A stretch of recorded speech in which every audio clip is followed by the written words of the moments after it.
WTF Nation Radio. WTF Nation Radio.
Of U.S. Army WTF moments. This is WTF Nation Radio. Everything stated on WTF Nation Radio is to be considered the opinion of the person that stated it, and not an official representation of WTF Nation Radio or U.S. Army WTF moments. Price does not include tax, title, or license. Some assembly required. Each item sold separately. Batteries not included. Objects in mirror are closer than they appear. If conditions persist, contact a physician. Individual results may vary. Keep out of the reach of children. Avoid prolonged exposure to direct sunlight. Keep in a cool, dark place. And please enjoy the show. Shots. He was saying, he was asking, what was the name of that song? Well, the name of that song was Broken Faith from a band called North Till Dawn. They've been broken up for a little while. I've got some information, not quite handy, but they've kind of regrouped with different members and stuff. They're not called North Till Dawn anymore, but it's a veteran fronted band down in Houston. And they were kind enough. They were one of our first musical guests on WTF Nation Radio. Way back in the day. That was pretty cool. They actually sent us a message because I ran across them and talked about them. Someone heard me say their band name, and they sent us a message saying, "Hey man, you can use our music and would like to come on." So they came on, and it was another one of those wonderful Red Leg shows that were always awesome. So Happy New Year, everybody. Thank you for tuning in. This is WTF Nation Radio. We are the voice of U.S. Army WTF Moments. You can catch us on Facebook at, of course, if you're here, you already know, but if you're just listening onto a stream, I was going to say Mixer. Mixer doesn't exist anymore. Sad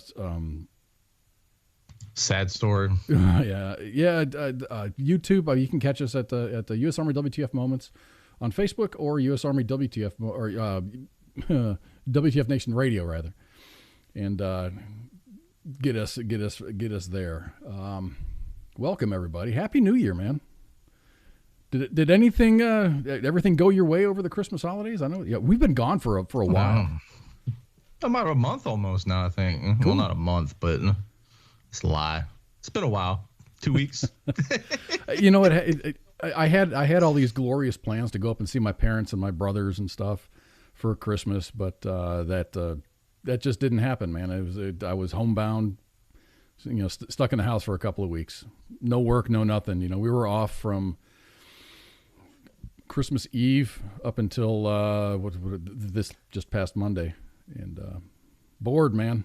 Really bored. I found myself just getting in the car and going and driving for a little while, and then coming back, just have to break the monotony.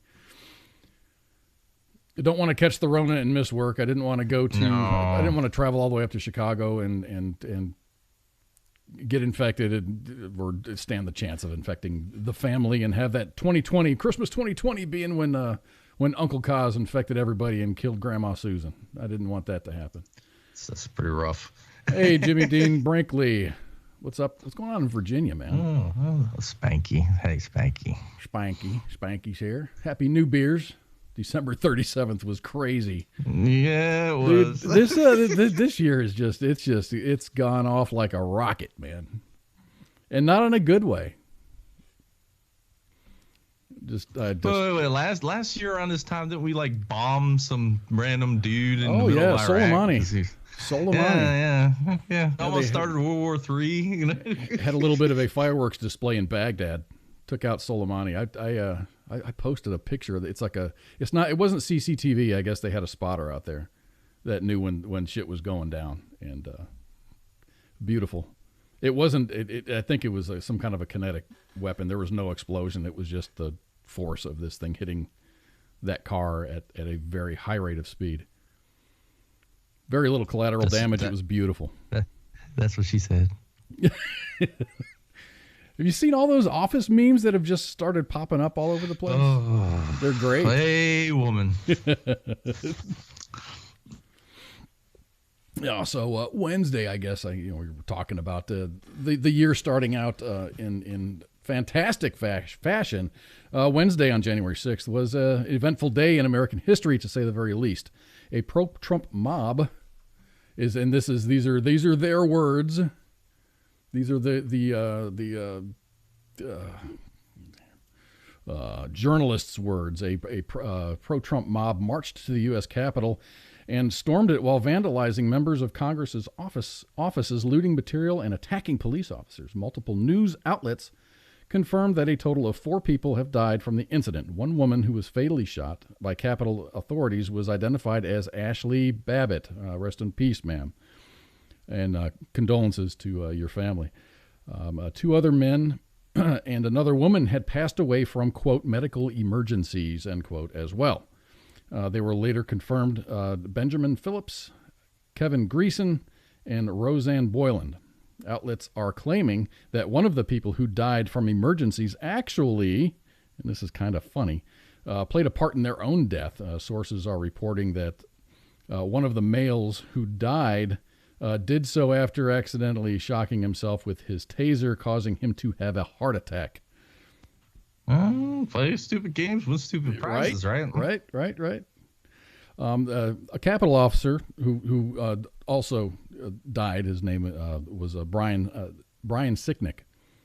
He died from injuries sustained from that melee. And rest in peace, sir. I don't know the details behind it, but yeah. But there's the FBI's got. It's like there's this huge push to find the perpetrators. Find the perpetrators. This wanted poster that I'm posting right now is just this is just in relation to the pipe bombs that were found scattered throughout the area. I mean, RNC and DNC had their fair share of pipe bombs and stuff, and these were the real deal. They were reported as being very active and lethal. So those are the perpetrators there. But I think, and this is my personal opinion, I don't speak for anybody. I don't speak for the Army. I speak for myself. It just seems it's really strange that just a little bit ago, this whole, the last, at least the last 7 or 8 months, but especially during the last 4 years of President Trump's presidency, there's been riot after riot, and they're, protests. They're being classified as protests, and protests are good because it lets government know how you feel, and this, that, and the other, and I've got it's just what makes the demonstration Wednesday at the Capitol, what makes it any different from the protesters that are destroying cities not too long ago. They destroyed cities and burned businesses, and now the media is acting like what happened on Wednesday was 10 times worse. It's nuts. It's crazy to me. There is a huge double standard when it comes to the media reporting right now. And what happened in the Capitol, I don't agree with none of it. But back in the summer when we had 60, 70 days of rioting and an autonomous zone or a Utah Xanima zone. What the hell was it called? Chad, yeah. Chad. And the police were pulled back and not allowed to do anything. And these riots were happening. People were dying. Riots, protests, peaceful protests. I'm sorry, I didn't mean to say that. Peaceful protests were happening, and people's businesses and livelihoods were getting burnt to the ground.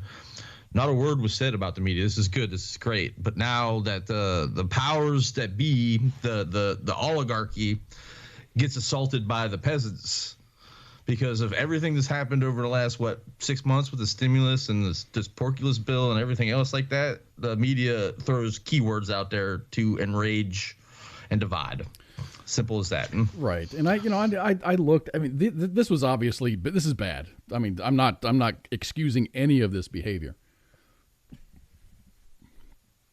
Excuse me, but it's just it's nuts, because there's a list out there that has it's 2 columns: left-wing violence, right-wing violence. Left-wing violence lasted 7+ months. Right-wing violence lasted several hours. Left-wing violence is my opinion. No, I'm just gonna draw a line there. It's violence is violence. Oh, sure. And but there's the way it's portrayed. The way it's portrayed based on, in the media. Oh, you muted yourself. Yeah, I had to. I was about to just. This whole thing has had me so heated, and I'm like torn because it's like you read Twitter. And I was reading Twitter today, and this is going to be a little, it falls into the subject, but it's a little off subject. But there's people on Twitter talking about cleansing Trump supporters. What does that mean? I don't know, but when you hear this, it's like, okay, you're the same people 5 years ago asking how the Holocaust and how the Nazis took power, and I'm not calling y'all Nazis or anything like that, but what I'm saying is like you feed into this media narrative and you eat it and you regurgitate it. You eat it and you regurgitate it. And it's just like... It seems to me like there's kind of a feeding frenzy right now because what happened on Wednesday was horrible. It shouldn't have happened. I think that things as far as the procedural items, as far as the Electoral College and protesting that and disagreeing with with the members of the Electoral College. I think that would have gone a whole lot differently if this became an uneventful day as far as protests and stuff. Because in the past, and I think that the Capitol Police were caught off guard because when you have a right wing or a MAGA gathering, it's usually it's a joyful experience, I guess, or it's upbeat, pro-America, and things like that, and they don't expect violence. And all of this, the barricades came down and the people came rushing in. I have seen a couple of the videos where it looked like a Capitol Police officer was actually moving barricades out of the way. I saw that. That was weird. But what happened sucked. Some of it was funny. Some of it was cartoonish with some of the costumes. Oh, what's that? You're a Simpsons guy. They had him on the Simpsons a while back, I think. So anyway, I was gonna draw a comparison between this left-wing violence / right-wing violence and comparing things. So on the left-hand side, on the left side, you have violence and protests that lasted 7+ months. It was condemned mostly by Republicans. It was encouraged by the media, and it was encouraged by politicians. Police used force. 23 people plus were shot dead. 700 plus officers injured. 150 plus federal buildings damaged. Hundreds of small businesses destroyed. Yet there was no outrage. What happened on Wednesday lasted several hours. It was condemned by both Republicans and Democrats and nationwide. It was only encouraged, this violence was only encouraged by fringe groups. Police used force. 1 was shot dead. 14 officers were injured. 1 was killed. 1 federal building was damaged. No small businesses were destroyed, and there was nationwide outrage. So there's 2 completely different views. Whatever fits the narrative at this point, man. That's what I'm getting at. I don't know. But as much as I don't trust government and I don't trust media, you wonder what's happening now. What aren't we seeing? What are we not paying attention to? Well, did you see that some hard drives popped up missing? SIPRnet hard drives at that. Oh, SIPR. Yes. So Jeanette Dessous says it was encouraged by Trump.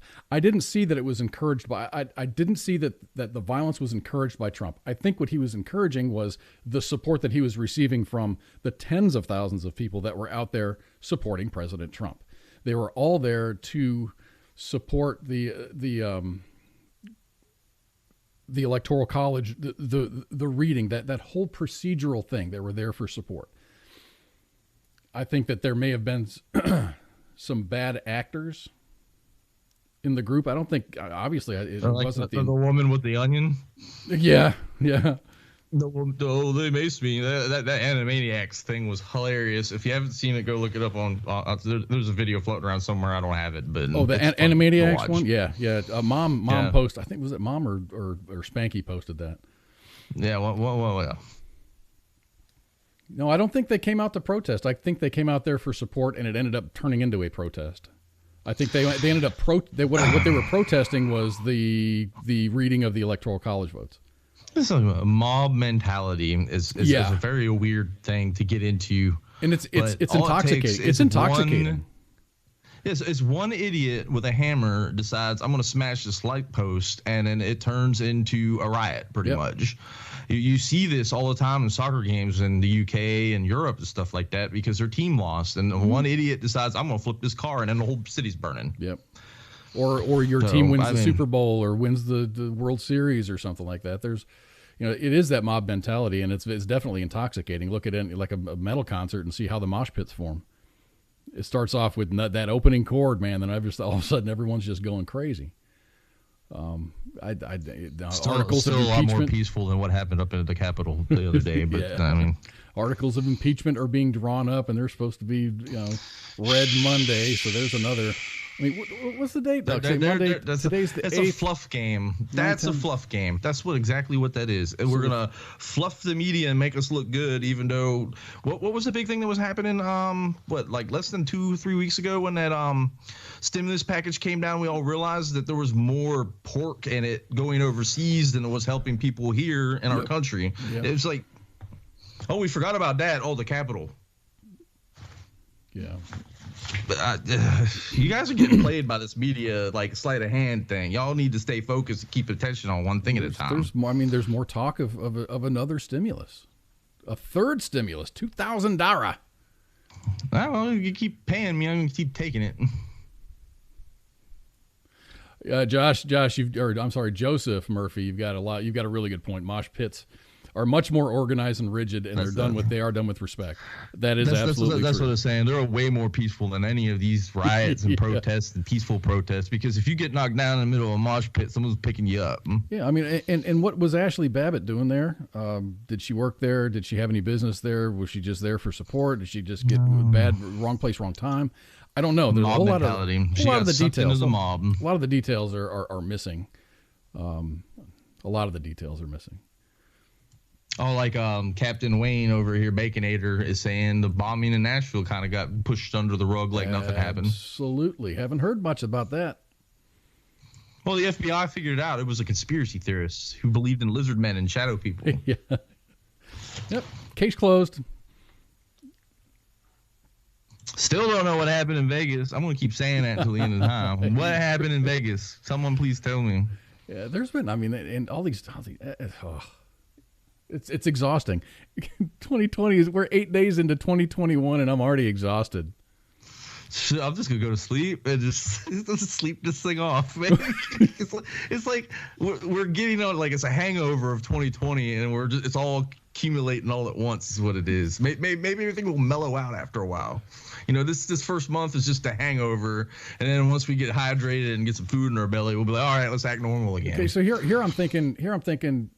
So now they're encouraging the invocation of the 25th Amendment to remove President Trump. That's freaking scary, but if they want to do it, it's basically it's like a kind of a catch-all.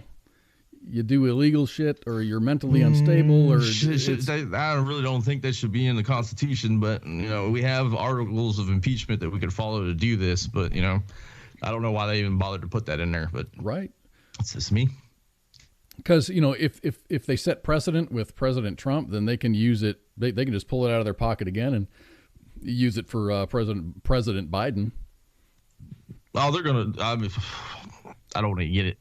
That's when the tinfoil hat comes on. I'm going to keep my mouth shut on that because I'm, getting labeled as a conspiracy theorist nowadays is bad juju. So I'm going to keep my mouth shut on that. Even though I am a firm believer that after about 100 days of Trump being out of office, his plane is going to blow up magically or crash or some accident is going to happen, and that's going to be the end of him at that point. I really do believe that. I don't think it'll be a violent thing. I think it's just he's just going to slip. Just some slip in the night kind of thing. No, I think he'll just. I think he'll just mentally be slipping so much so that they invoke a 25th Amendment if there's precedent. No, I'm not talking about Biden. I'm talking about Trump. Oh. Oof. I mean, that dude knows a lot. He does. I mean, you don't think the CIA, this is my brain working here. Yeah. This dude knows some stuff, and he's going to start running his mouth, and he's going to eat some Cheerios with some cyanide in it or something. Oof, I hope not. I really hope not. That's terrible. I don't care who the president is or former president is. That's wrong. That's bad. But that's the end of my conspiracy theory thing for tonight. That was my one. I'm sorry. Okay. Cash that in. Speaking of cashing in. Oh, yeah. Let's talk about the next stimulus. Wait a minute. Did I have another picture there? Oh, yeah. There's a picture right there that I'm putting up on the screen of Washington, D.C. in June of 2019. That was just a protest. And then whatever happened at the Capitol was a what do they call it? A mob/riot. Sedition.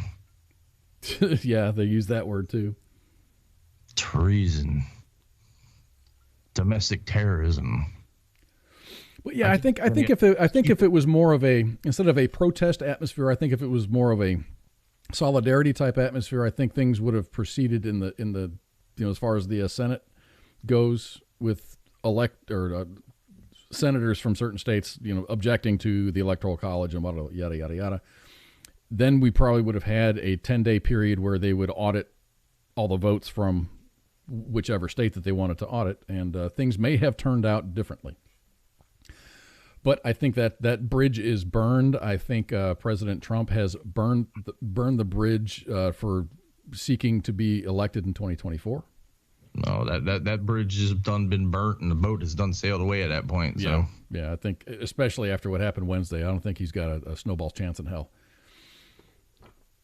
So that's that. But no, we'll see how things work out. It's been, when's the last time that all houses and all branches had like kind of like a super majority? Was that early 2016 or was it later than that? No? I think there's always. I should have looked that up because I was wondering the same thing. But I think it's always been at least one house has been either Democrat or Republican. Usually the Republicans will hold the Senate, Democrats have Congress, and then the president will flip-flop between Democrat and Republican. I don't remember. I'm not saying it hasn't happened. It's probably happened in my lifetime. I don't remember when there's been a House, a Senate, and a president that's all been of the same party. That is kind of scary in my eyes, but everyone's all about it. So, Ruben says 2010 President Obama had everything. Okay, then there you go. All right, that kind of stuff freaks me out a little bit when you have a party supermajority, because other people's rights and beliefs are going to get stomped on. The balance of party. The balance of power. I think I'm more critical of the left being all in charge, because those guys they're usually in lockstep with each other. They march to the same drummer, and they're very, very together. The Republican Party is more of a party of free ideas, and everybody has a different opinion, and sometimes there can be arguments. You can have someone come up and say something, and then Rand Paul comes up there and puts you in your seat. No, he's not really a Republican. I know he's not. I know, but what I'm saying. There's a lot of discussion on the right-hand side.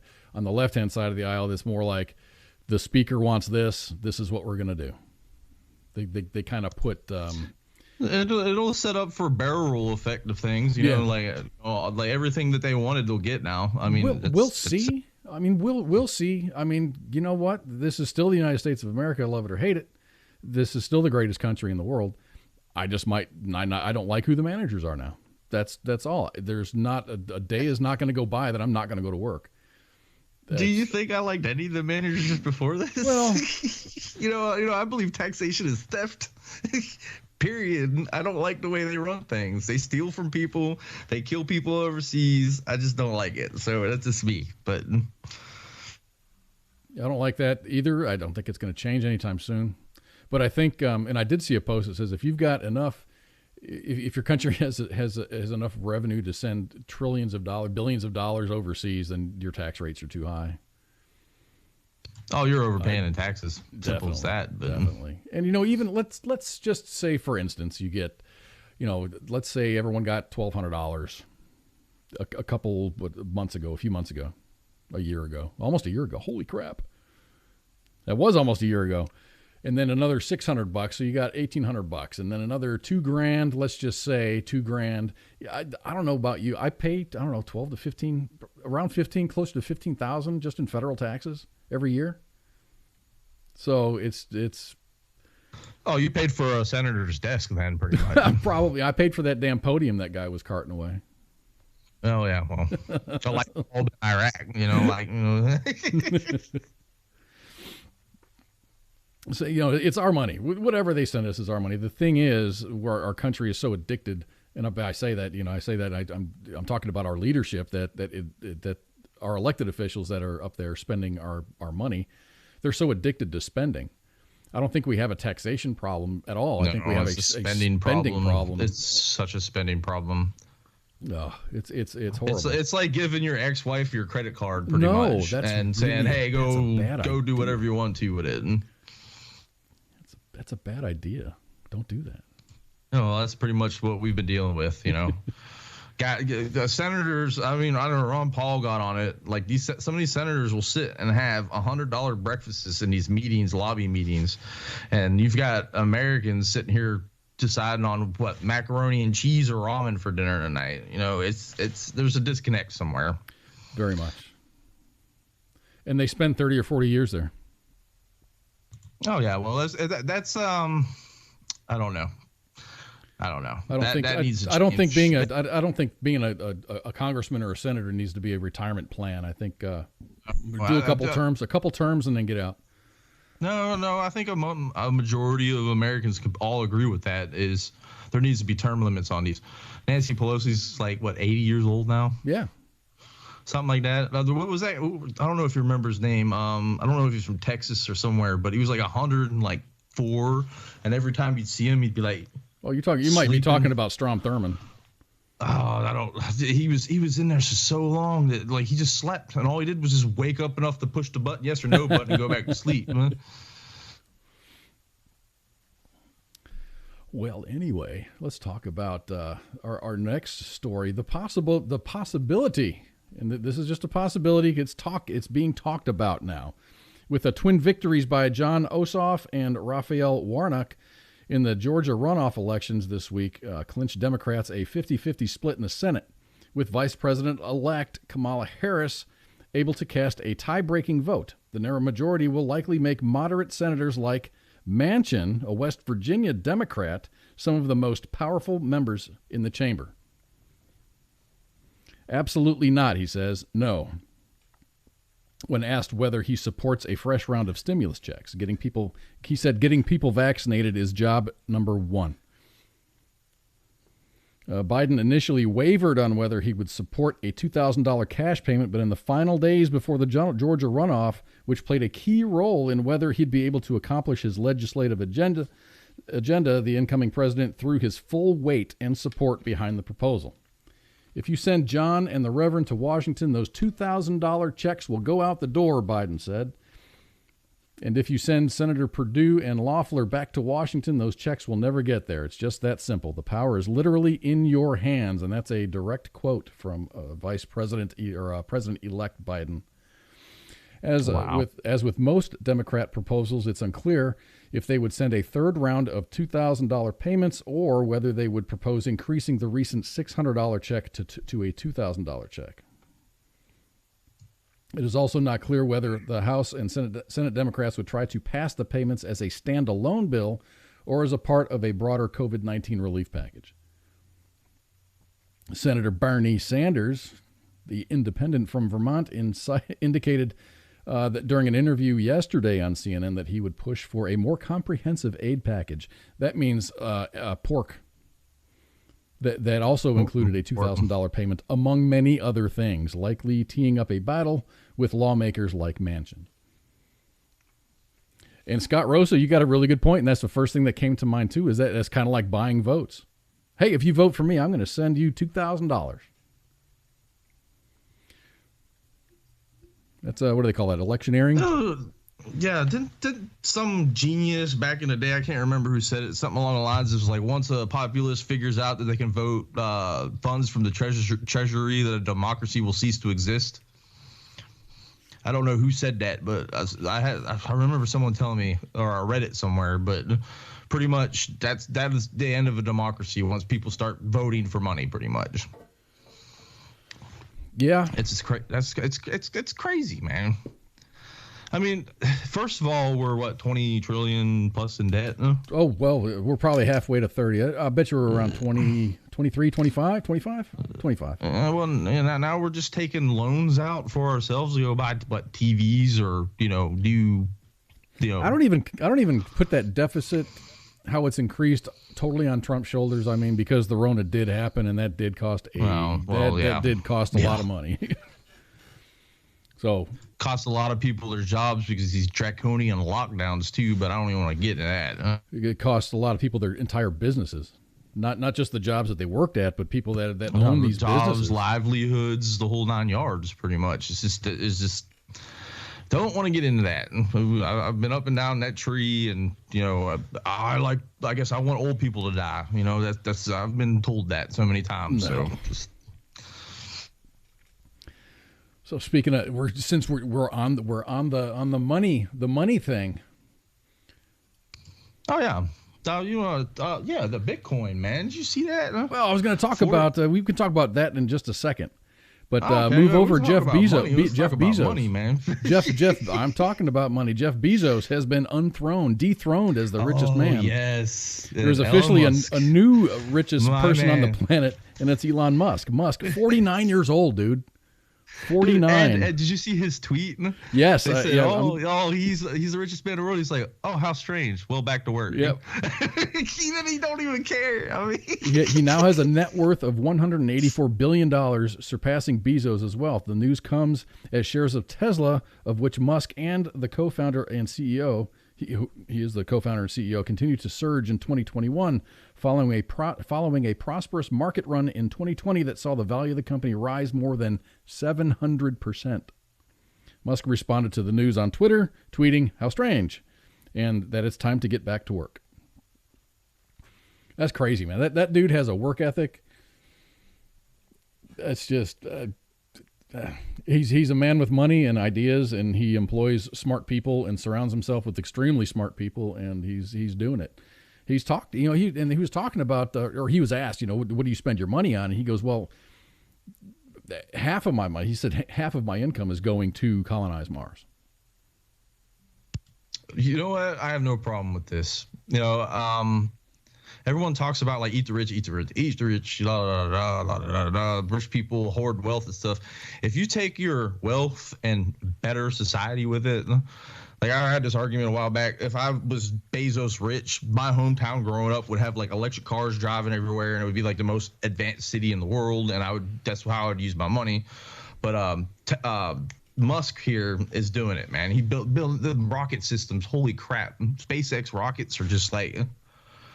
And they come back. It's not like you fire them up into space and that's what happens when. Okay, that's capitalism right there. Yeah. People are always saying capitalism is bad. Capitalism. This is a prime example of it. If you take your money and you invest into it, you can shoot rockets into the sky and land them back on the ground instead of wasting them like the government was doing. He made NASA look like a bunch of idiots. He's actually using NASA launch pads. I love it though. I mean, would I go to Mars? No, I like this place very much. But if the younger generation, they're more than welcome to. It's not just it's not just in Florida. He's launching shit in Texas. He's launching stuff in different parts. Edwards Air Force Base. That's Starlink. I'm telling you right now, I don't know what Starlink falls under, what company it falls under, but when it becomes public, invest into it. I'm telling you that right now. Money advice. And all that is it's just a string of satellites, a very large string of satellites. Every time SpaceX goes up, they're launching satellites by the dozens. And it's this thing, I'm looking into it. Apparently, rural. I've had satellite. I lived in a rural area where I don't have really good internet. Relying on satellite. The latency is insane. They're talking about with this Starlink, the latency will be like something along the lines of like no more than 150 milliseconds.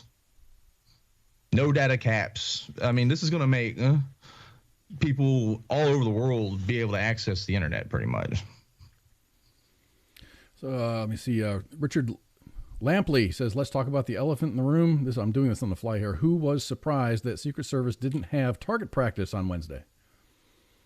I really thought that they were, I think that they were caught flat-footed. I don't think they expected any violence. That's point one, but still... He's got a really good point. He says you have number 2, number 3 chain of command of the chain of command in the building that's being run over. I really don't know. That's a really excellent point. No, I've heard some people saying it wasn't what's the federal police or the Capitol Police. God, my brain's Capitol Police. It wasn't one of them that shot. It was like one of Pence's team that did it because, protect POTUS or FOTUS, whatever the term is. You're protecting the big guy. That makes sense to me, but I don't know. There's literally, if you watch the video, there's literally police right behind her, about to snatch her up when she got shot in the face. So I mean, is that where she got? I didn't watch any of the videos because the videos are just. I saw the video. She got shot right in the neck area or whatever it is, and it was pretty graphic. I mean, if you've never seen anything like that before, I guess it would be graphic. But I mean, she was climbing through the window and she got capped. So I mean, the whole play stupid games, win stupid prizes shit comes to apply here. I have no sympathy for that. No. Do I feel bad for her? Yes. Should she have been shot? No. Should she have been in there? No. So I can sit here and what if this all day long. I can't believe we went back. That was like a whole 180 right back to where we were talking about. But no. I mean, to call, like, you hear some of these people on Twitter, what they're calling her and the words being flung out. I mean, this was like a mini civil war that happened Wednesday, and people died, and they were all Americans. So I don't know why everyone's mad about this. We should be mad that this happened, period. And why did it happen, period? Wow. Yeah. And rant, because we went back to it. We have to get back to that. I was talking money here. I was going to give you some investment advice, but if you want to go back to, let's go back to talking about the Capitol. I guess I ended it with a semicolon then. No, you were going to talk about Bitcoin, which is it's kind of an amazing story because back in September, what date did I say? September 2017. It was like $300 a coin, and now it was not 17. 17. No, it would have been way further than that. Probably 14 time frame. 14 or 15, yeah. It wasn't much. I mean, I wish I had the graph in front of me to look at it because when it first came out, you could buy it for 5 cents a piece. Excuse me, I got hiccups. But no, now it's pushing $40K a pop. $40,000. Yeah, and if you look at the line, I don't know, people not really big into the stocks and investment, but it starts out like on one end real low like this, and all of a sudden it just does this weird curve. It just doesn't stop going. It just keeps going. So, it goes up, and then there's these random dips, and then back up. Oh, the bubble bursts. That's the thing. Like, there's a bubble burst coming. So if you all invest and planning on investing into Bitcoin, wait for the bubble to burst, and just wait, and then throw $100 at it, and it'll do its thing again. So I was saying, if you put $10 in at the beginning of the month, if you put $10 into Bitcoin, you'd have $40 right now. Because it went from $10,000 a share to $40,000. It's above 40. And there's not only just Bitcoin, and people are not realizing this. Bitcoin has this thing now called Bitcoin Cash, which is the system works where it can allow more transactions quicker than Bitcoin can. It's not worth as much. I think it's only worth $400. But I mean, there's an investment. You got Ethereum. There's investment. Litecoin. There's a whole bunch of them floating around. PayPal actually started allowing you to buy these cryptocurrencies. A lot of people don't know about that, I guess. Am I wrong? It's fictitious money, and it's like you're trading in monopoly money. It's no different than the U.S. dollar, man. It's fictitious money too. I mean, they just keep printing it and do whatever they want with it. I mean, at least with Bitcoin, there's a limit to how much they can make of it. Yeah, but it's just that you have a finite amount of these fictitious things that are floating around, and they're ones and zeros, and your wallet is a thumb drive, and the value goes up, the value goes down. People trade them, they pay for things with them. There's an NFL player that won some appeal, and now the NFL has to pay him a certain percentage in Bitcoin. That's legit. I mean, that's a smart man right there. Currency is currency, man. Yeah. If you look at it, currency's currency. Who says a brick of gold is worth what it is? It's just, I mean, it's currency. But I mean, I mined it when it first came out, and I made a mistake. I lost a thumbstick that had about 16 coins on it. I don't know where it went, and it's like one of these things that makes me scratch my brain every night when I'm sitting there sleeping. So every once in a while, do you go through all the empty boxes or all the boxes and stuff in your house, and you're like, oh, it's in here somewhere? No, it's like this hole in my soul that I know. It's like, where is it? You know, Someone needs to make a movie about that. Someone who has, let's just say they have 20 Bitcoins. And they got it way back in the day, and then they moved, their life changed, they went to school, they got married, they had a family. All of a sudden, the guy looks back on the internet, and holy crap, this stuff is $40,000 each. He goes, oh my gosh, I spent like maybe $1,000. I got maybe $1,000. Trademark. So this is trademark. We're the ones who came up with it. So he tears apart his house and everything trying to find this thumb drive with his Bitcoin balance on it. Yes. It sounds like a good movie, like a Stir of Echoes movie. And every night he's standing there just scratching his eyeball. So this is literally what I do. This. I mean, no, but oh god, you threw me off. I was about to go somewhere with this. No, the mining thing. That's what it was. I don't know. A lot of PC gamers in here, a lot of PC builders in here don't realize, and I keep hearing all over the internet about the graphics cards being scalped and the power supplies non-existent. The reason why that's happening is because people are building mining rigs with these things because of the value of it. So if you want to build a PC, the video card is going to cost you now because of this. Yeah, I was looking, we got some staff members here that are helping me piece together, just give me like, hey, this is good. You get this motherboard, get this case, get these power supplies, get the graphics card and whatnot. And so I'm budgeting to build a new computer. But yeah, when it came down to actually buying these things, memory, you can get memory relatively reasonably. Yes. But yes, I had a hard time finding the power supply, and I had a very hard time finding the graphics card that was prescribed. So I'm looking at similar graphics cards that are, it's not GeForce, or it's not the name brand stuff. It's just the Joe Bob. No, you go with NVIDIA, man. If you need a video card, you need to go with NVIDIA. Simple as that, man. Oh, and I'm happy to do so. I'm happy to buy the best that there is for the budget that I've got. But yeah, I'm not going to go with like Bob's Graphics Express, with all these. Here we go. Ruben Anthony said it takes a lot of computers to mine Bitcoin. No, it actually doesn't. There's these things called Raspberry Pi boards that you can buy for like $30 a piece, or like a little control unit. But they're like a computer from back like 5 years ago, power wise, with the RAM and everything like that. And you rig that into like a cluster with the video cards and have you run your mining array. It's pretty simple, actually. If you want me to draw it out for you, I could do it. But you can piggyback the processing power off of the graphics card too. Well, all you need is the Pi. The Pi boards are great. I don't know if you've seen Pi. There's a guy who built a supercomputer with one, which was amazing, and I want to do one day. One of these days, you're going to see it hanging out behind me here. I'm going to have it play Minecraft with itself or something stupid like that. But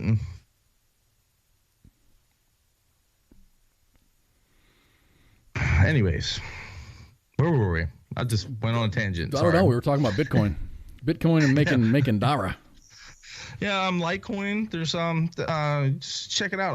Coinbase is a good trading place, but now that PayPal has it set up, the only thing that sucks about PayPal is you can't withdraw and deposit through wallets. So you have to buy directly from PayPal, and you can hold it there, and when you want to sell, you could sell from PayPal, which is Elon Musk's little baby, ain't it? If I'm correct. I think he's got his fingers in it. PayPal, a spinoff from PayPal is Venmo. I use Venmo. When if my daughter needs cash, I'll send her some cash over Venmo. I hear people talking about Venmo a lot. I like Google Pay. Google Pay is awesome because you could just do that like quick phone tap. I used to use Zelle, but her bank doesn't have Zelle yet. She's like That's weird. A lot of the banks are using. I'm surprised Western Union's still a thing right now with all these money transfers. But you can thank the blockchain and cryptocurrency on your ability to send money now the way it works. Well, as far as with Western Union, it's very hard to trace money. And what are the scammers going to use? You get some fella from India calling you saying that, hey, if you want to activate your Windows, You need to give send us me some Bitcoin. Send me a Western. Go to Staples or go to wherever and go to any Western Union thing and send us a transfer. It's hard to trace that. Bitcoin's untraceable in a sense. Yeah. Like that's the nice thing about it. That's the reason drug why dealers value and a lot of people. Nefarious. Well, drug dealers or whatever. There's I decide, hey, I want to leave. Bumfuckistan somewhere, and I've got my money. I take all my money and I convert it into Bitcoin, and I travel to the United States. And they ask you, "Do you have any more than $10,000?" And you'd be like, "Nah. What are you talking about?" Yeah. You get into the States and you start laundering it. Pretty much, it allows for laundering very easily. That's why it's cryptocurrency. I mean, the dark web, I guess, is. I've never been on the dark web, but I guess that's big on drugs and everything. You can buy people. You can buy people. Stay off the dark web.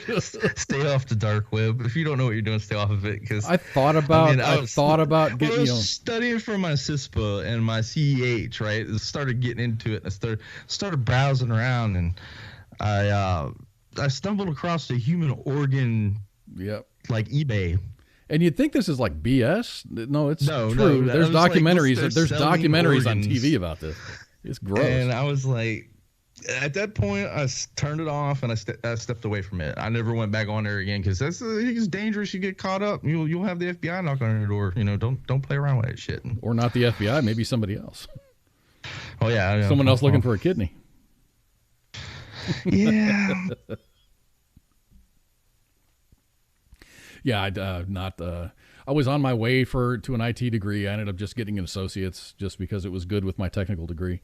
And I just leaving it at that. I'm not. I don't think I'm not smart enough for that. I don't think. I loved it growing up and playing around and tweaking with things and stuff like that. But as I got older, dealing with the people, that's the issue with the IT field is you have to deal with the stupid people who don't know how to use computers. What's Hawala? There's also something called he believes the Hawala system or something. It's an honor system for trafficking funds. I haven't heard of that. That might be something new to me. I've stayed out of it. I've stopped doing it for a long time. Let me say a long time. I ain't played around with the stuff. I think I'd rather watch movies and documentaries of people that do that. Yes, it's safer. I don't get to lose a life or a kidney or a family member. Have the mob knocking on your door asking, "Hey, where's my money?" I was like, "What are you talking about?" I heard you found a thumb drive at the bus station. That's mine. Oh no! There's this thing in speaking of tech. There's this thing in like some big cities somewhere. It's like an underground network where there'll be thumb drives sticking out of the side of the brick in a wall, and you just plug into it. No. It's like an underground. Yeah, it's an underground like sneaker net kind of. I was reading a story about it. It was actually kind of interesting. I might have to pull that up for a story next week. Why would I do that? Why would you plug up into a random thumb drive? I don't know. Why would you do it? Just see what's on it, I guess. We had OPSEC Monkey on was on a couple times, and he was talking about these random folks that are just that go to the airport and hey, look, a charging station, and then they plug their phone into it. Or these little plug-in kiosks and stuff. Hey, charge your phone for free. So stupid. And that even crossed my mind even before he said that. I'm like, who's to say that you're going to plug into that and somebody in that network is just going to suck all the data off or get all your information? That's why when you do stuff like that, you have your burner. That's why I used to love them the netbooks, the little tiny book. You throw Linux on there. Oh, little Chromebooks. Yeah. You just do whatever you want to do with it, and if something happens to it, you go, "Oops!" Erase everything on it. That was $130. I've got a Chromebook. I paid like $130 for it, specifically just for travel, just so I can check emails and do whatever. If it gets lost or broken, I don't care. My good laptop stays here. I used to hoard technology, and I stopped doing it. It started getting weird. It's easy to do that. I like technology. I like playing around with technology. It started getting weird when I started realizing, like, man, that laptop's like 10, 15 years old. I don't even think it has a color screen on it anymore. Like I had black and white laptops floating around. I'm like, all right, well, I think it's time for me to start chucking shit. All the laptops are cool. The laptop that I'm using for our call here, I think I bought that. I got back from Iraq in 2011, and I bought it. That was one of the first things that I bought because the one that I took over there was just completely full of dirt and shit. I was just like, well, I need to upgrade anyway, so I bought a brand new one. So this is a 10-year-old laptop. Hey, if you take care of your equipment, it'll last. It'll last. Even my ex-wife was like, why are you always taking that apart? You don't have to. I'm like, well, once you take the keyboard apart and get to the guts of it, you're just like, look at all this dust in here. And it's not been anywhere. It's just been sitting in the house running. Mine's about due for that, where I got to break her down and clean her out. All right. What do you say we break for a break, and then we'll come back and we'll talk a little bit more money, because Mega Millions is tonight. If you haven't gotten your ticket, you still have time.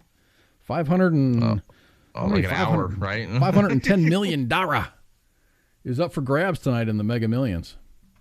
So we'll tell some stories about that. I've broken down some of the tax implications if you do win $510 million.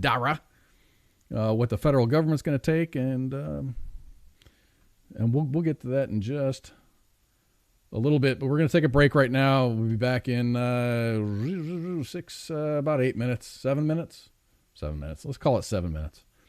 All right, everybody, hang tight, and we will be back. This is WTF Nation Radio.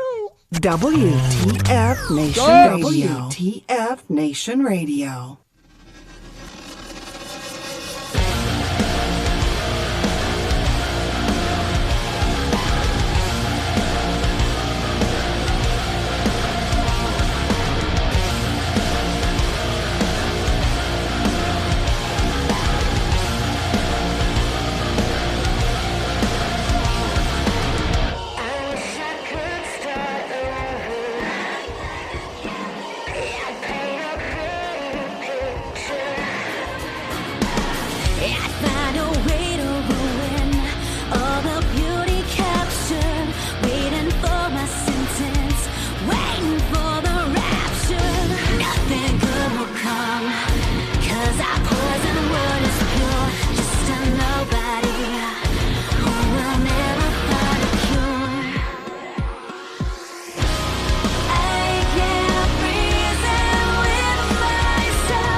This is Randy Coach. Mia, you better hide your baby, or you better hide that big ass forehead.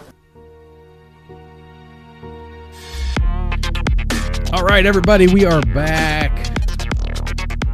We are back for hour number 2 of Friday Night Freedom here on WTF Nation Radio. My name is Koz, and that guy in the upper right-hand corner is Pooky. We'll be here to entertain you for the next hour. And if we talk about politics, we talk about politics. If we don't talk about politics, we don't. There is no Karening going on in here.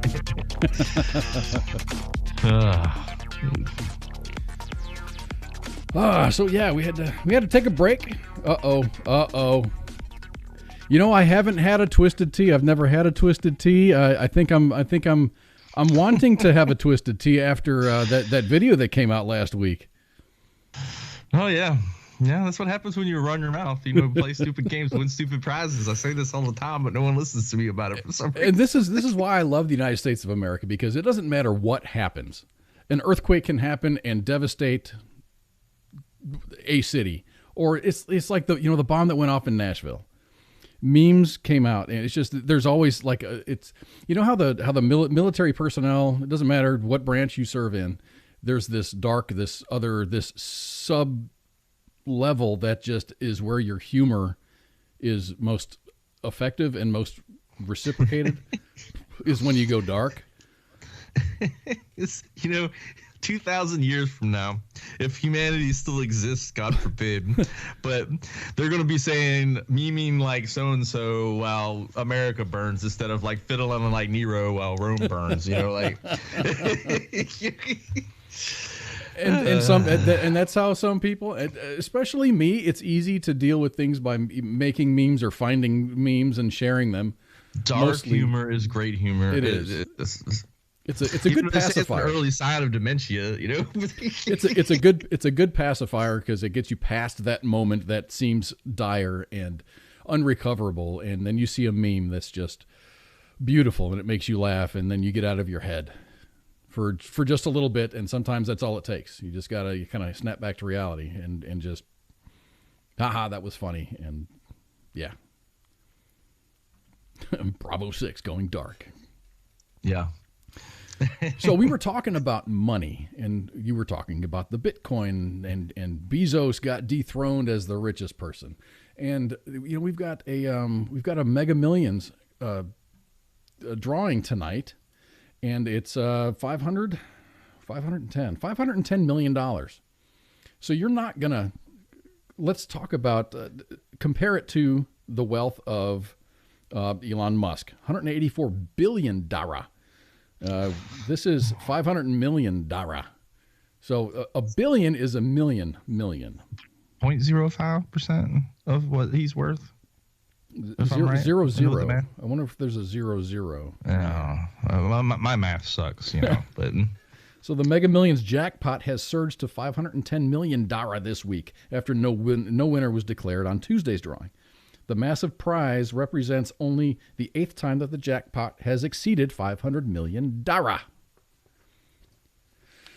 And for those of you that have a problem with the way I say dara, is Mixer. We had a game in there where you could earn dara and spend dara. And if you say dara, DORRA, that just meant you can check how much money you had. So that was, oh my gosh, Tina Ramos. I think you might need to see a doctor if you need $510 million to actually, it's probably get a toilet good paper. Investment. With the way the world's going, I'm just now seeing. I'm now the richest person in the world. I'm just now seeing Clorox wipes showing back up into the supermarkets. I don't even want to get in this. The hoarding, the spending, the panicky, I just wish everyone treated the flu season every year prior to this the same way we've been treating this for like a year and a half now. So we had when this thing kicked off, when the Rona kicked off, I usually have a pretty good collection of toilet paper. I work more than I'm at home, so whenever I'm doing my business, it's usually at work. I had a fair amount at home. I had when my daughter was living here, I made sure I had a lot of everything. And that's just I had, and I always like her grandparents, my ex-in-laws. I always questioned they had 20, 30 cases of water in the basement. they always had, all these canned foods and stuff. And I'm thinking, okay, maybe their parents grew up in the Depression and they just like to hoard stuff. They actually had an extra refrigerator with stuff downstairs, and they froze like weird stuff like cheese and butter and whatnot. But they always had a good stash. And I figured that it was either because they were raised in that kind of environment, or the fact that they lived in the middle of Montana, where if the weather caves and you're not going to be able to get to a supermarket for a couple of weeks, you got plenty of supplies, in your closet. But I started doing that whenever my daughter was here. I was just like, I've got to shampoo, dude. If there is a female around me that needs to come and shower at my house, I've got 10 different flavors of shampoo you can use and all kinds of conditioners. There's every time I went to the store, normally, you get a bottle of shampoo every few weeks, every month or so, as far as, having a female in the house. Man, I could have a whole platoon of them here, and they can all wash their hair every day, twice a day for a long time. But, I get it. I just wanted to make sure that I was prepared so she wouldn't have to need anything. And then there was always something. But yeah, I've got a good amount of toilet paper. It's not even at a prepper level. Preppers are kind of neurotic about that kind of stuff. I just make sure I have enough of the things that I use the most of. They're neurotic about some of the weirdest things, though, when they start prepping. Like, some will prep for, like, some weird off-the-wall, end-of-the-world scenario. Mm-hmm. Like, a super volcano, I got to be prepped for that. Mm-hmm. Like, okay, the chances of that happening, maybe, there, probably more than you winning the Mega Millions. Carl, you're a funny dude, man. But, it's like, I like to have a supply of food. 30 days in the house is probably smart for anyone. This kind of like a heads up, I think other than a pandemic, prep, I think prep, but then they don't have a 72-hour bag to get the hell out of the house if they have to leave. I don't understand that. No? I've got a go bag. You gotta always have a go bag. You have a 72-hour bag for each person that's in the house, so you could leave if you need to leave. Yeah, I've got several days of clothes. I've got ammo. I've got what else? I got out there. You might get raided, man. First aid kits. Yeah, I'm all good. All my ammo and firearms fell off a boat accident last week. I'm sorry to say that. It was so depressing. I saw a post that says if you need, what the hell was it? If things get so bad in society where you have to have a boat accident to lose your firearms or your ammunition, it's time to pick up those guns and ammunition and fight back. Ooh. It's just that sounds something, like sedition. It resonated. It resonated with me. I'm just like, man, you got a point. So anyway, the Mega Millions. You know how much 9mm ammo you can buy for $510 million? 2 bullets. 2 bullets. 200. That's if you find it.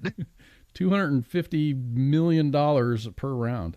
Game officials also noted that 3 of the Mega Millions' largest prizes have been won in the month of January. So I guess they're pretty stoked and excited that someone's going to win the Mega Millions tonight or sometime this month. But realizing the IRS takes a huge chunk of the winnings, so it's like it's almost conspiratorial that the reason the lotto is there is to supplement the income of the federal government. It's like I thought it was for like education in some state. Well, it depends on the state, but allegedly. But I mean, some taxes are taken for that. The purchase of the tickets go towards education, but the prize money doesn't. Whoever sold you the ticket's going to get a cut. The IRS is going to collect it as income. A person with a winning ticket is faced with 2 options. Either take the money in the form of a lump sum or have an annuity payment, which usually is paid over the course of about 30 years. Under the cash option. You'd be an idiot to do that. Just FYI, I'm just saying. What? Just FYI. For the annuity? Take the lump sum, man. Under the cash option, which is the most common choice, the jackpot is subject to federal withholding, which is an immediate 24% before the winner even receives a cent. So in this case, a lump sum of the winnings would be valued at $377.4 million before taxes. So your $510 million prize just decreased to $377.4 million. This would reduce the prize amount by about $90.5 million. The IRS would likely, don't tip that over. The IRS would also likely tax the winnings at the highest federal income bracket, which is 37%. For people with incomes in excess of $500,000. A winner would owe any difference left over between the tax rate of $37 and a federal withholding rate of 24%, 37%, and the federal withholding rate of 24% when the winner files taxes at the end of the year. Do I need to read that again? State taxes, too. State taxes. Haven't even gotten to state taxes yet. So, I'm going to read that again. A winner would owe any difference left over between a tax rate of 37% and the federal withholding rate of 24% when the winner files the tax returns for the end of the year, which would deduct another $49 million from their winnings. This means, at this point, $139.5 million would be deducted in federal taxes, and the lump sum jackpot would be worth roughly $238 million, down from $510 million. Now, depending on where the winner lives, see, I used to live in Ohio, and I won a radio contest, and they gave, it was like $1,000. So they sent me a check for $1,000, but I had to report that as income, and federal tax came out of that, 24%, and then my local, state, there were state, local, and school taxes that came out of that. So depending on where the winner lives, the jackpot could also be subject to state taxes with rates that range up to 8.82%. So you can take your $238 million and then reduce that by 8.82%. If the winner plans on giving money away, they are allowed to give away up to $15,000 to as many people as desired without tax consequences. So you're saying is if I won the lottery, I could just give $15,000 away to a whole bunch of people and not pay a single penny on it, huh? Like you're going to see that money again. Well, that's not what I'm saying, but that's like everyone. I don't know. My brain's going somewhere with that. I have to figure that out. If I can find enough people to divide it amongst, I think, hey, let's start a commune somewhere. No, I think the IRS is going to get their money. I think the federal government and your state governments are going to get their money. But whatever money that you're left with, you're allowed to gift it. You're allowed to gift it. You're allowed to gift 15 tax or whatever it is, or gift exemption. It's like, so I didn't realize it was 15,000. I thought it was lower than that. I thought it was lower than that too. When my grandma she got put into hospice. This is several years ago. She divvied up whatever money she had because in order to be taken care of by the state, she had to have zero assets. So they sold the car, sold the house, sold the bar that they owned. Every asset is gone. And she had to actually be able to prove that she had $0, and then the state would take care of her. So she was she wrote checks to all the grandkids and all of her brothers and sisters and whatnot. Nowadays, you could just consolidate all your cash, invest it into Bitcoin, and then that'd be the end of the story. That's an excellent point, and it stands the chance of accruing. Not interest, but the value. Or depreciating, at that point. But still, I mean, I have zero funds. Prove it. Oh, I don't have no money. You just consolidated everything into, crypto. All right. I don't have anything. They can check all of your finance and go, you went and bought, $100,000 worth of Bitcoin. It's like, well, I don't know what you're talking about. Well, there's no way to really prove it, but there's not, because as long as you have control of those ones and zeros, those are your Bitcoin. Is that pretty accurate? That's accurate. Now, if you did stupid, like you went through like PayPal or like your bank, some banks now are allowing you to buy, and then there's a paper trail on it. But if you did it smart, where you consolidate everything and off the market, in Dallas they have ATM machines that allow you to transfer into Bitcoin.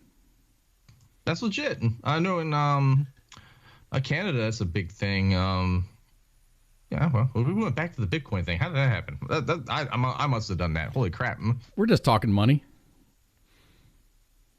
I was just, not to derail the Mega Millions and everything like that, but it was like, hey, if you need to consolidate your money and prove to the state you have no money, instead of writing checks out to everyone, just consolidate a Bitcoin and be like, I don't know where that money went.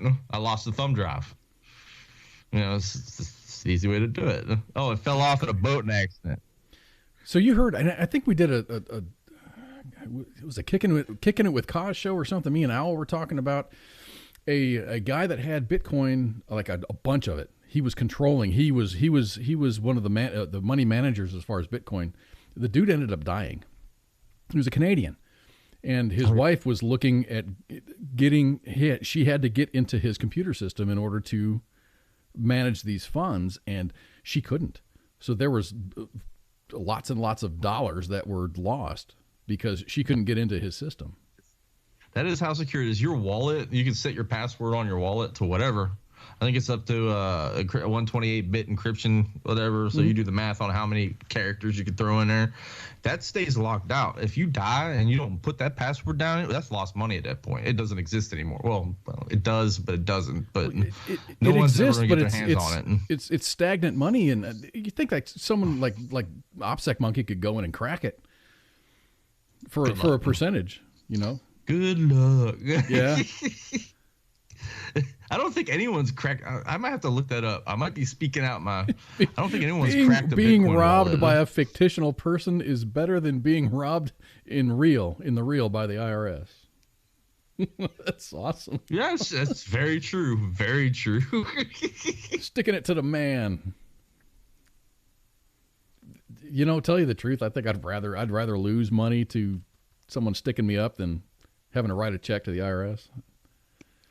Because I see how that money is just mismanaged and pissed away. And so I was used to I had this when I was younger, I had this genius ideas come tax season, you should get a survey sheet, right? And you 1 through 100, you write down where you want your money to go, and wherever you put that one, like a combined federal, like the CFC, the combined federal campaign. Yeah, I want my money to go here. This is where I want it. I get to choose on the lowest level of what. If I want it to go to St. Jude's, all my tax money, it should go to St. Jude's. All of my money's going towards animals and stuff. The legalization of marijuana, or PETAs, or whatever.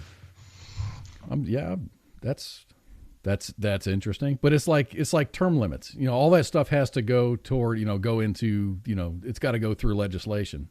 So no politician is going to say I think there ought to be term limits. There are ideologues that are in power in Congress in the Senate that are ideologues that are I don't want to be here. I'm independently stable. This is my job right now, but I've got something to fall back on. So yeah, term limits. But then there's going to be people like Pelosi that have been there for decades. And Biden. But she has industry. She has an industry to fall back on. She does. Well, that whole Napa Valley wine thing that she got going on, that magically didn't get burned during the wildfires, which tinfoil hat time, but take that foil hat off, man. Oh man, don't buy a tiger farm. Yeah, that's a bad investment. Yeah, especially now that they're trying to outlaw it. Carol Baskins, bitch. I've never seen any of Tiger King. None. No, I haven't either. You've seen enough memes and enough insanity on the internet to know what it's about. And I've got some of all the guys that I work with at work watched it. And they're talking about it. So I don't feel the need to watch it at all. I watched, over the Christmas holiday, and I started this way before the Christmas holiday with a couple of episodes here and there. I finally got to watch Chuck. Have you watched Chuck? No. Chuck is it's a series. It was actually launched in 2006, and it ran from 2006 to 2011. And this guy... Just the guy works at this. It's called Buy More, which is like a Best Buy, and he works on the Geek Squad, and he got booted from Stanford, so he never graduated from Stanford because he was accused of cheating. But a friend of his who ends up being in the CIA emails him this file, and he opens up the file and it plays this video, and miraculously downloads all of this information called the intersect into his brain. So he becomes a CIA asset because he has all this information in his brain, and certain things happen, or he sees certain people, and he flashes, and he knows everything that there is to know. He's a clumsy guy. He's just a common man. Nothing special about him. He's not a buff athletic dude or nothing like that. But with all this information that's in his brain, he becomes a CIA asset. And there's sounds like something I'd have to check out. It's really well done. It's really done. It's a romantic drama comedy. It's really good. It's really, really good. 5 seasons long. I couldn't tell you how many episodes. Some of the seasons have 20-something episodes. Some of them have more than that. Some of them have less. But it's really good. It's well put together. How the hell did we talk about that? I don't know. The choo-choo train fell off the rails again. It's not a typical Friday unless it happens a couple times. It's good, man. It's good. And now I just saw that popped up on my Netflix. Oh, you know what? Someone. You know who derailed us? Who was it? Don't buy a Tiger Farm. That's what derailed us. Thanks, I blame Baconator. You. I blame you. Yes, I blame you on that. Don't buy a Tiger Farm. Don't buy a Tiger Farm. Invest into Wild Tiger energy drink. Bring it to the States, please. You make some money doing that. No? How do you say your name? Is it Javon or Jevon? Javon. Javon. Jevon. Javon. I think it's Javon. It is a good. It's good, and it'll pass the time, dude. It's 5 seasons long. Check it out. I gotta check it out. It's one of them things on rainy days. I'm running out of shows to watch because everything's coming to a culmination right now of the New Year's and non-productions, and I watch a lot of Japanese anime. But everything kind of got shut down during the holiday season, so everything's something on my Prime popped up because I watch a lot of military, a bunch of military type related things. I've watched the Outpost. If you haven't seen the Outpost, have you seen the Outpost? No, I haven't seen that one either. That's a good one. I don't get into those military shows too much because the whole time I'm sitting there going, "That's wrong. That's wrong. That'll never happen. That's wrong." I can't do it. WandaVision coming up, yeah. But yeah. Anyway, the Unit popped up. They have like all 4 or 5 seasons or whatever the Unit was. I think it was 4 seasons. I love the Unit. I really liked. I watched it when it was on TV, and then it just abruptly ended. And I liked it. It's a Delta Force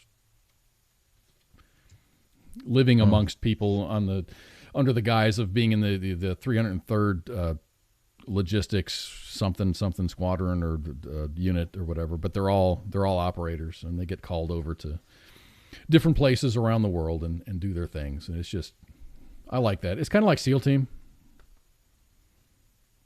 Yeah, I don't really. It's a dude's soap opera.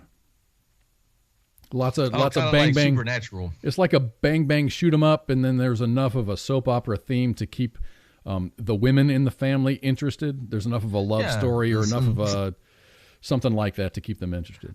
So Supernatural, pretty much. But I've never seen Supernatural. I think I saw the first couple of them, and I'm just like, nah, this is not good. Jericho was actually pretty good. I like Jericho. I did like Jericho. I like the dystopian type of shows. Nuclear. I'm by Lucifer. I don't know if you watched Lucifer at all. I tried. Maybe I can try again. No, it's one of them shows that was, I think it was ABC or NBC that started it, and then they kind of just like, it's not doing its thing, and Netflix was like, this is gold. Have you seen Jericho though? Have you seen Jericho? It's Jericho was amazing, was really, and I really loved good. it, but they cut it. I don't know what happened with it. It just kind of ended. It was just like Firefly. It was one of the things they could have rolled with a little bit further to build the story up a little bit, but or develop the story so it can continue. Yeah. I did like Jericho. 1917, I have not seen yet. I haven't seen that. My daughter says it's a really good movie, but it's very loud. Loud movie. My buddy was telling me it was filmed in a continuous shot. A lot of the scenes were. A lot of the scenes were. A continual shot. I love cinematography. Like that, I love stuff like that. Like continual shots are just amazing. How they pull them off. So, yeah, I'm having one of my PTSD ticks. Sorry. Hey, Amos, you loved Lucifer when it's season 5, part 2 hitting Netflix. You know what I want to know? I want to know when Ozark is going to hit on Netflix. Yes, Ozark is a great show. If you have not seen Ozark, watch it. Ozark's good. I haven't seen Lucifer. I don't know when season 5, part 2 is hitting. Maybe our pop culture warrior CQ would know. So tune in on Tuesdays for his show. Maybe he can talk about that. Yeah, definitely. He's the guru when it comes to this stuff. I like movies, and I'll talk about movies or shows that I like, but I can't tell you why I like them. I just can tell you why they're entertaining to me. He can tell you everything there is to know about the actors and the lineage of the story and blah, blah, blah, blah, blah, blah. I can't do that. I can tell you about, I like Ozark. That's really cool. Other than that, I don't know. American Gods, I've been hearing. Like, other than that, I don't know shit about fuck. American Gods, I've heard great things about. I haven't watched it yet. Oh no, I haven't seen that either. No, Heath was saying, and I have a friend of mine, one of my internet dweebs that I hang out with online sometimes, says, "You gotta watch it. You gotta watch it. It's great." I'm like, all right, well. We can talk about TV shows all day. I'm just waiting for The Witcher and next year when Mandalorian comes out. I've never seen any of The Witcher. I was going to watch that, but I got really, really sick of the song, so I didn't watch any of it. Oh, come on. That's the best part of it. No, it's not. If that's the best part of it, I think I'm good. No, it's good. It's a good. Trust me. Is it worth watching? If I can get past the song, yeah. You wouldn't do well in Dungeons and Dragons, no, I wouldn't. Playing a song, No, I wouldn't. So you were talking about like 80s movies and whatnot? Which ones? Oh, any of them. I mean, we're talking about in 1980, the 1980s blessed us with all of the television shows titled Knight Rider. You ever watch Knight Rider? Knight Rider and its automotive star KITT, which is a acronym standing for Knight Industries 2000, is a talking car that drove itself. It had an arsenal of weapons, and for some unknown reason, can jump when the turbo boost was established. David Hasselhoff played Michael Knight, the crime-fighting human protagonist of the series. Turns out, Hasselhoff has his own personal KITT car. It's been stashed away for the last few decades, and now the actor is auctioning off this piece of television history. So after you win the $510 million, maybe this is something that you could pay for. According to the auction description, the 1982 Pontiac Firebird Trans Am conversion is a fully functioning KITT car.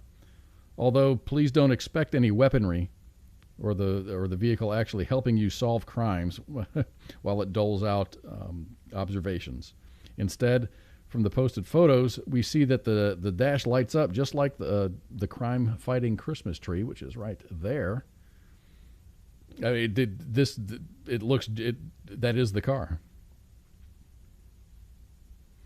A bonus of this auction is that the final vehicle price, if the final vehicle price exceeds the reserve by 25%, David Hasselhoff will personally deliver the car to the new owner.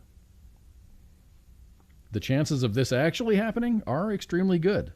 The current bid on this car is $450,000, and this is as of yesterday. And the original estimate for the vehicle value is between $175,000 and $300,000. The auction is set to end on January 23rd. Just imagine getting pulled over in that bad boy. The cops would lose their minds at that point. I mean, what is this? What's We have a DJ in Dallas. His name's Russ Martin. He has one of like 3 or 4 of the Batmobiles. That's crazy. And he'll go and drive around town, and cops will pull him over just to take pictures with him. Well, if I did win that Mega Millions or Powerball or whatever it is, I wouldn't mess around with no Kit or Knight Rider. I'd go straight Airwolf. Get me a helicopter. That's a Bell 222. Yeah, get me a helicopter. It's a Bell 222. You can probably buy a Bell 22 for maybe $1.5 million, and then you'd have to pay a completion center to outfit it with all the stuff. The thing is, during the shooting of Airwolf, that 222, they had to speed up the film because that aircraft could not fly. It had so much shit hanging off of it. Oh, I remember that show. I tell people that all the time. It's like Airwolf, and everyone's like looking at me like I'm crazy. Like Airwolf was a great show. It had an airspeed restrictions was like 40 knots. It was incredibly low. You got to figure a Bell 206 airspeed is usually around 120, 140 knots. I don't know. Could I buy a Heinz with $500 million or whatever half of that is after the IRS gets like an attack helicopter or something? Anybody, that I could find? I think my personal view is anybody can afford to buy a helicopter, but everybody cannot afford to maintain a helicopter. To make it to maintain its airworthiness, you can't. I mean, there's inspections that have to happen every 25 hours on top of your dailies, and then those accumulate to 100-hour inspections and 200-hour inspections and 500-hour inspections, and then mandatory inspections that are, the drive shaft comes out or the engine comes out and gets rebuilt. And yeah, it's you might see a price tag. Let's say if it's $1 million, you're going to spend a lot of money to have professionals such as myself just on maintenance. Yeah, well, I mean, it's the same with it. private jets, ain't it? No? Yes. Like, everyone's like, oh, you shouldn't be able to fly around in a private jet. Rich people should be able to do that. I was like, do you know how many people they employed just because they have a private jet? So Tina Ramos says that she went back and watched the original MacGyver recently, and she said it was pretty hysterical. Yeah, watch it. When you watch something like way early on, like as a young child or an adult or whatever it is, you watch it again. Like what movie did I watch the other day? I had the same Terminator. Stargate for me. I was watching it on TV. Stargate. I don't know if you remember the original Stargate show and I'm watching it on TV. I was like, man, this was an awesome movie when I was younger. And all of a sudden, I started seeing the spaceships fly, and I started seeing wires hanging. Yeah. So I don't ever remember that. Like the production quality was so low on it. It was a great movie still. When my kids got old enough, I'm like, okay, we need to watch Terminator. So we watched the original Terminator, and it was horrible. Horrible. It was horrible. But it's great. It is. Great. It's a good movie. It was a good movie at the time. I was very impressed, but... That A-Team van, I agree with you on that. If I had some money, I'd get me an A-Team van just to have sitting in the yard. That'd be cool. So as far as Kit being auctioned off, there is a catch. The car is currently in the United Kingdom, but I guess if you're willing to bid like $1 million on a TV car, then you can probably afford to fly David over to personally deliver your new Kit car. 1982. I wonder how many miles he has on that. 1982. So it falls under that 20-year import law, so you'll be fine. Well, you just have to pay whatever the shipping is. Also, depending on what kind of the emission system is on it too, because you're gonna have to pay for emission conversion too. Yeah, but for a collectible, I think you can waive all that. It's not like you're gonna be. It's not like a daily driver. It's not going to be a daily driver. Does that make sense? No, it makes sense. I'm just sitting here. My brain's doing this weird. You can tell. I'm looking at that seat, going, "Yeah, the interior can you probably get a little remake there." Barney Miller. I watched very little Barney Miller growing up. What is Barney Miller? Okay, that's dating me right there. If I don't know that shit. Barney Miller. Is that the teacher? I have no idea. I get that's that the first time I heard about it. That and Taxi, I get mixed up. Taxi was, it's a taxi station. Yeah, that's the one show that, like, I think my mom or my grandmother or someone was really big into, and I watched it, and I was just like, I don't get this at all. None of this. Maybe I was too young. Barney Miller was police? 35. Ah, yeah. I'm old, but not that old. That all came out.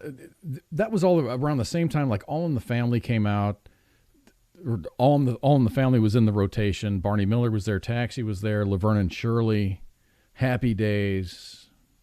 Yeah, that's just probably right below my generation gap right there at that point. No? Yes, he was a cop. Barney Miller was a cop. Dinosaurs was kind of like my beginning, the dinosaur show, and Seinfeld started kicking off, and what's another one? I don't Friends think I've was seen. big. I can probably count on one hand the complete like Seinfeld shows that I've seen. I've seen a couple of them. My great grandmother loved that for some reason. I would probably love it. I had to sit and watch it. I was like, I don't get anything that's going on in this. The only episode that sticks in my head is the one where they were trying to keep their arcade game score from back in the 60s alive, and it made no sense to me at all. I mean, it was funny, but not funny. Soup Nazi, kind of whatever. I mean, old shows Cheers. like that just don't click with me. Did you ever watch Cheers? Yes, a lot of it actually. That was one that I think my mom liked. She would watch it. I remember the old 13 channel TV dial thing, with the bunny ears. With the yeah. She would watch that. Cheers was one that was real popular. Pooky, get up and sit on the other couch. You're messing up the reception. No, yeah. or you have those like random aluminum ball things just kind of set up. It helped. It helped. This is just like go to school and learn how like radio waves work, and you just cut a piece of wire at the right length for the.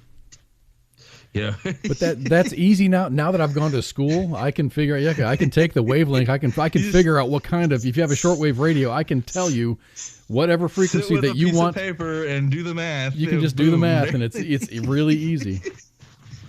Frasier was really good. I really liked Frasier.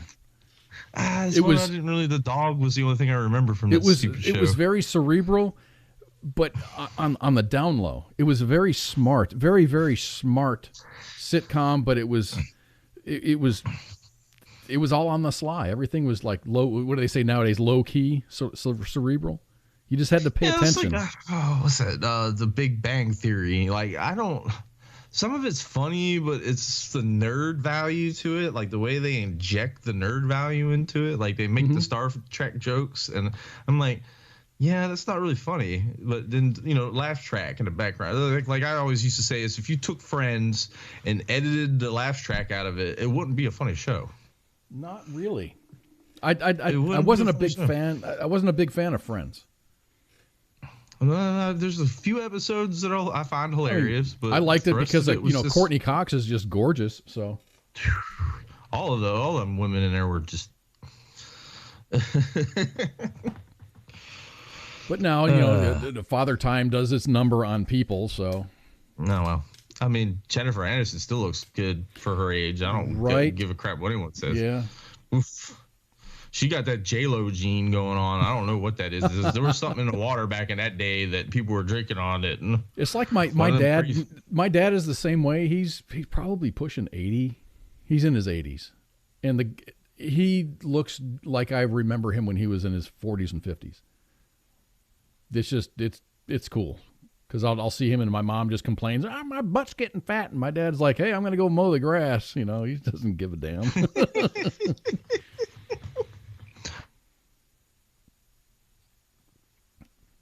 So what's the takeaway here? Going back to the lottery thing, let's just say you had $30 million. Mm-hmm. You gonna dump a bunch of that into Bitcoin and then buy a house and some ramen? No. The whole old term, like this is money wise, me thinking you never keep all your eggs in one basket kind of thing. This is stupid. So to go and throw $300 million into Bitcoin. John Griffo just said the original Doctor Who. Doctor Who in general, in my opinion, is legit. I've only seen the original Doctor Who's. I've never seen any of the newer releases of Doctor Who. Ones. I'm surprised. Well, I didn't watch BBC this year, but around Christmas time, they do this huge Doctor Who kind of like marathon special where they go through all the shows, and then on Christmas or whatever they do like a special. Like all the OG Doctor Who's or the new ones? Oh, they throw them all together, man. It's just like they just run with episodes. One year they went and they did all like this huge marathon building up to the Christmas special and stuff like that. I went and watched the Doctor Who movie at the movie theaters. A lot of people didn't do that. No, I mean I never found myself as a Doctor Who fan, but somehow I just stumbled into it. I like it. I did like Doctor Who. And this is back like when I was in high school. I would watch Doctor Who. I really liked it. That was the thing, I guess, or that was what we never had cable when I was growing up. So it was just whatever you can get. And Doctor Who was one of those things that was like a Channel 13 PBS type. Yeah, those are like what was that one that my dad liked to watch on TV? It was the British comedian on PBS. Billy. God, my brain is fried. He would watch that and he would be dying laughing, and I'm like, I don't get any of this. I don't understand what these people are. It's like English, but they're speaking another language. I don't know. Monty Python's Flying Circus. No, it wasn't Monty Python. Oh no, it was someone else. Benny Hill. Oh, Benny Hill. Yes. Yes, that's the one he liked watching. And I was like, I don't get any of this. I don't understand any of this. I don't understand. I was like, I'm hearing English, but it's not English. I don't understand this. That's how young I was. So, I mean, but the original Land of the Lost, like, how original are we talking about? Like chilling in the Land of the Lost? Land of the Lost? Or hell like yeah. The 70s, or they had like a little 80s thing where it was like, these people are cruising down the road. The ground opens up and they fall into the ground, and all of a sudden they're in the land of the lost. The stupid 80s theme songs, with really bad graphics. Yeah. How I Met Your Mother. There was just like one T-Rex that was always chasing them down. It had a scar on its side. It called it Scar. It was trying to eat them all the time. And there's lizard men. Yeah, I don't know if that's the one that what Heath was talking about, but yeah. Young ones. I went on a tangent there. Holy shit. So I guess we can get into our last thing. And this is good news and bad news. Everyone knows who Dr. Dre is. He's not a medical doctor. He's Dr. Dre. He's a music producer. Yeah. Rapper, got his fame from being an NWA. Hours after he was admitted to the hospital, he had a brain aneurysm. So he was his publicist. Oh, the Slee Stacks. Slee Stacks. That's the Slee Stacks. You've got this lizard people. Yeah, the lizard people. Yeah, those guys. Yeah, but that's what Heath was talking about. Was they played that on the Land of the Lost, the movie, the Slee Stacks.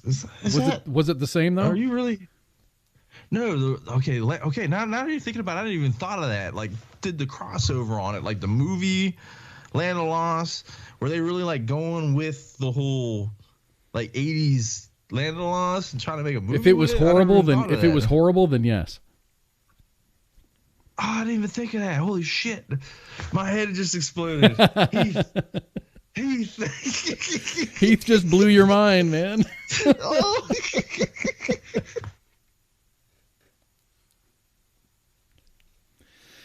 All right, I'm done for the night at this point. Okay, well, I guess we're done with the movie stuff and the TV show stuff, because we just talked about Knight Rider, which is how that all kicked off.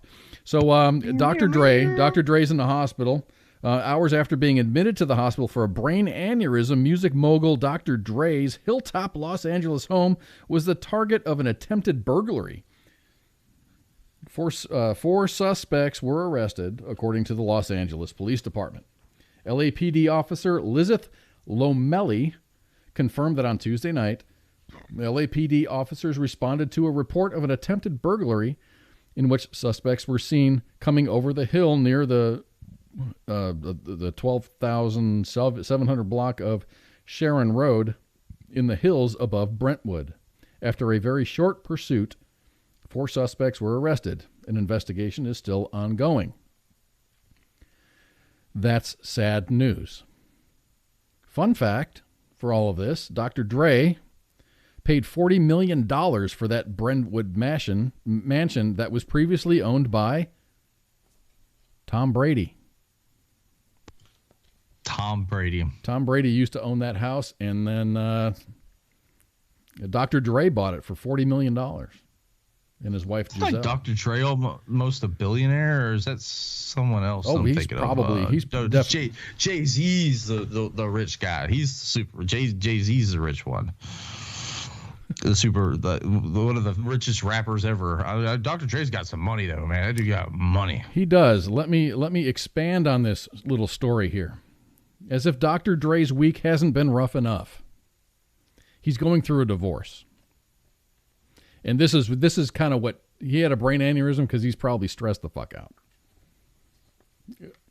Divorce is not fun for anybody, and it really sucks. And I understand if someone's super stressed. So, as if Dr. Dre's week was not rough enough, he agreed to pay his estranged wife $2 million in temporary spousal support. But he's not coughing up the $5 million that she wants for her attorneys. So she wants like $7 million for spousal support and for her to pay her attorney. She wants to get out of this divorce without suffering anything financially. The music mogul said that Nicole Young, I got a graphic for this. Where is this? Yeah, there's Dre. There's Dre.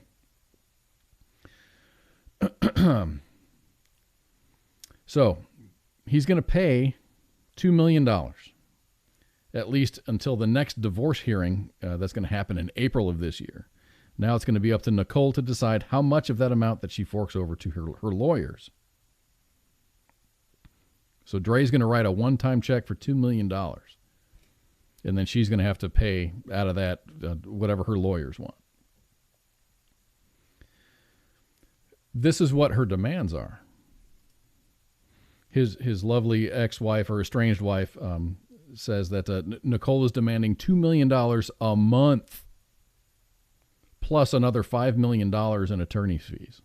$2 million a month, dude. What? No. $2 million a month. Get out of here with that. This is why I don't believe in marriage anymore, man. Screw that. If you got that much money, I mean, there's prenups. If you've got this kind of bankroll, a prenup is a really, really good idea.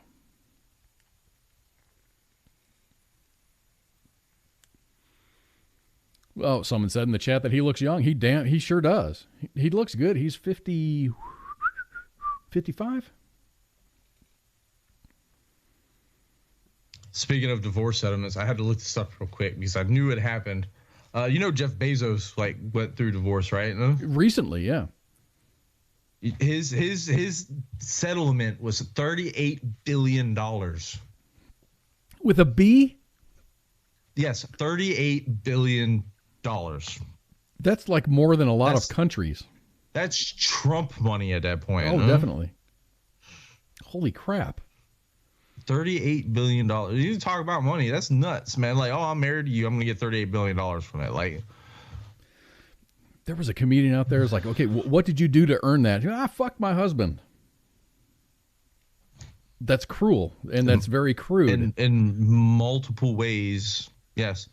This kind of takes me back to this headline that I was reading in one of these documentary kind of pseudo-documentary groups that I follow, and they were talking about, it was an article talking about how like single women are right now more likely to own homes than single men. And I was like reading the article, I was like, yeah, okay, that makes sense. Because they got them in a divorce settlement? Clicked in my brain. I was like, no, these guys are paying these women child support, alimony for them to have the house.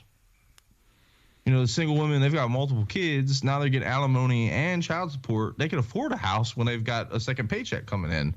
Or a single guy who's paying alimony and child support probably going to be living in an apartment somewhere. Guess what? I can. My ex-wife is living in a $500,000 house, and I'm not. There you go.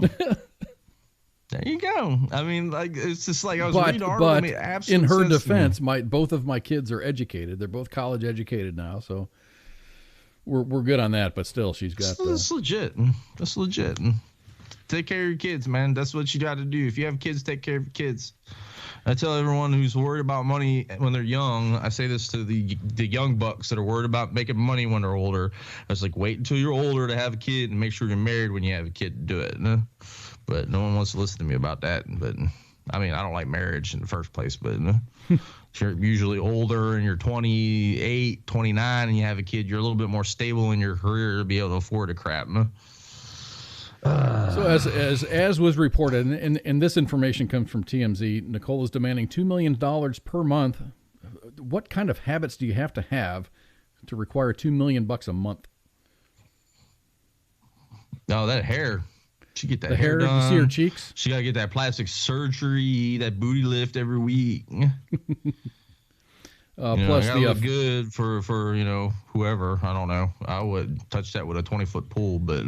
So Dre says that he will continue to cover Nicole's living expenses at her Malibu mansion, as well as her mother's Pacific Palisades home for the next several months. However, Dre will not cover Nicole's security costs. She'll have to pay that from the $2 million. Dre and Young's lawyers struck a deal in court, but were told that Dre had to sign the agreement from his bed in the hospital. He's still in the hospital. He hasn't been released yet. He had to do all this crap from his hospital bed. Oh, that's rough, man. No kidding. Women, I mean, I'll tell you what. I don't want to talk bad about women, all the women listening right now. I'm going to talk bad, but y'all can be some savages. Like, dude laying up in bed with a brain aneurysm, and you worried about $200 a month to like, give me $200. I'm retiring for the rest of my life. I'm done at that point. I'm investing that right, and I'm going to live off the interest, even if it's like $30 a month. I can survive off $2 million the rest of my life. Tina Ramos has more money than. Tina Ramos has a good view here. She goes, maybe she needs toilet paper. No, she needs the toilet paper. That toilet paper is expensive. Maybe she's buying ammo too. We don't know about that. Ammo's expensive too. So we're drugs and cosmetic surgery and servants and cooks and security and nice cars. Them pool boys ain't cheap either, probably. But I'm just saying. I understand once you get used to a certain lifestyle, you just can't go. You absolutely can, but it would be more difficult to just go back to what? I have to get a job.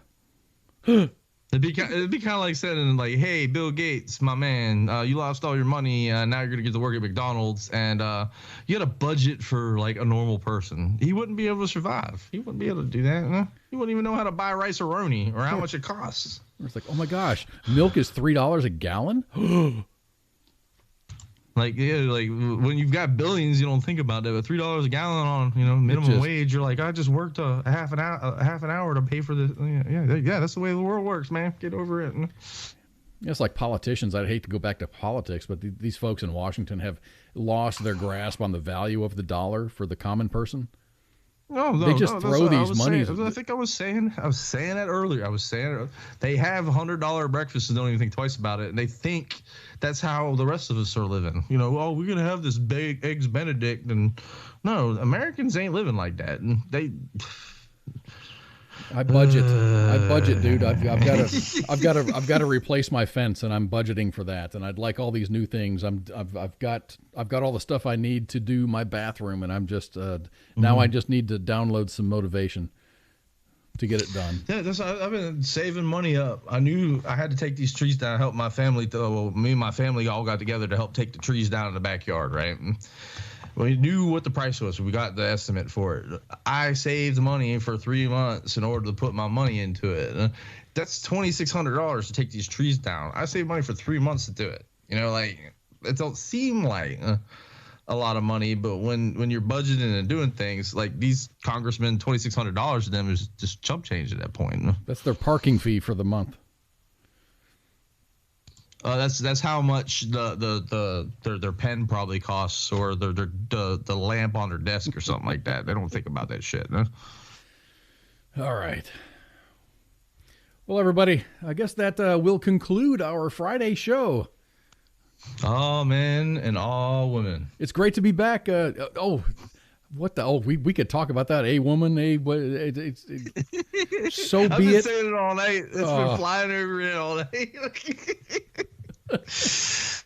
Anyway, thanks for joining us tonight on today's the 8th day of January 2021. Glad you made it, and really happy to see everybody here. We had a really lively chat. Man, if I ever had to buy Tina Ramos a gift, it's going to be probably a 24-pack of some toilet paper. You just have to tell me like Charmin or what's the other one? What's the other good one? There's Charmin and everyone likes that fluffy shit. I like the Scott, like that straight, rough, tough, like sandpaper shit, because it just takes it. You know what? And it's cheap. The rolls are big. They last forever. But you use twice as much to get your business done, so it's kind of a wash. Well, so to speak. No, if you got to know how to, manipulate. Like fold it in half and do it again. Run it down there on footballs that you used to fold up in high school, the flick it each other. Do that first and just go, Okay, everybody, you can catch us 4 days a week. On Monday, we have the Monday edition with Ice and Flash. Tuesday's Pop Culture Warrior with CQ and Radar. Thursday is Sergeant's Time with Ice and Spanky, and you can come right back here every Friday night and catch me and Pookie for Friday Night Freedom. Thank you all for joining us. Koz and Pookie signing off. Shots. This is WTF Nation Radio. Wear a condom? We're in Fayetteville. No one gets STDs here. The voice of U.S. Army, WTF Moments. This is WTF Nation Radio.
Is it necessary for me to drink my own urine? No. But I do it anyway because it's sterile and I like the taste. WTF Nation Radio. WTF Nation Radio.